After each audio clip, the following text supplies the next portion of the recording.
उपमुख्यमंत्री एकनाथ शिंदे पंतप्रधान नरेंद्र मोदींच्या भेटीसाठी रवाना झालेत। राज्यात येत्या काही दिवसात स्थानिक स्वराज्य संस्थांच्या निवडणुकांचं बिगुल वाजतंय।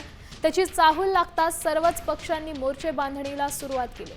विशेषतः मुंबई महानगरपालिका निवडणुकीवर सर्वांचं लक्ष केंद्रित झालंय।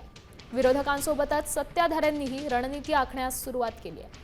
मुंबईतील सत्तेची किल्ली हस्तगत करण्यासाठी राजकीय हालचालींना आता चांगलाच वेग आलाय। आपण पाहू शकतो एकनाथ शिंदे सध्या दिल्ली वारीवर आहेत। दिल्ली दौऱ्यावर बीएमसी जागा वाटपाचं सूत्र ठरणार आहे का अशी देखील शक्यता सध्या वर्तवली जाते, कारण आगामी स्थानिक स्वराज्य संस्थांच्या निवडणुकांना काही दिवस शिल्लक राहिलेत। या संदर्भात अधिकची माहिती देत आहेत आपले प्रतिनिधी सूरज मसूरकर।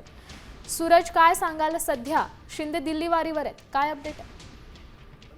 काल उपमुख्यमंत्री एकनाथ शिंदे जे आहेत ते रात्री सर्व कार्यक्रम रद्द करून अचानक दिल्ली दौऱ्यावरती गेलेले आहेत आणि आता थोड्या वेळापूर्वी ते पंतप्रधान नरेंद्र मोदी यांच्या भेटीसाठी रवाना झालेले आहे। तर साधारण 11 ते 11:15 दरम्यान पंतप्रधान नरेंद्र मोदींची भेट उपमुख्यमंत्री एकनाथ शिंदे जे आहेत ते घेऊ शकतात। जर का पाहायला गेलं तर महायुतीमध्ये जो तणाव आहे आगामी स्थानिक संस्थांच्या निवडणुकीला घेऊन, त्या पार्श्वभूमीवरती ही भेट जी आहे ती महत्त्वाची मानली जात आहे। कारण एका ठिकाणी भाजपचे नेते जे आहेत ते स्वबळाची घोषणा करत आहेत आणि त्यानंतर कुठेतरी स्थानिक कार्यकर्त्यांमध्ये नाराजी पसरलेली आहे। त्यामुळे कुठेतरी आपण देखील आता स्वबळावरती लढूया असं देखील सूर जो आहे तो शिवसेनेच्या नेत्यांनी दिलेला आहे। मात्र शिवसेनेची वरिष्ठ नेत्यांची भूमिका आहे ती कायम महायुती म्हणून लढावी। मात्र जर का महायुती म्हणून आपण लढलो तर जागा वाटपांचं सूत्र नेमकं कसं असेल? कारण 2017ला ज्या शिवसेनेला सर्वात जास्त जागा मिळाल्या होत्या त्या शिवसेनेला कमी जागा कशा मिळतील ही मेन हा मोठा प्रश्न आहे। आणि कुठेतरी भाजप देखील मुंबईमध्ये 150 जागांवरती दावा करत आहे। त्यामुळे नेमकं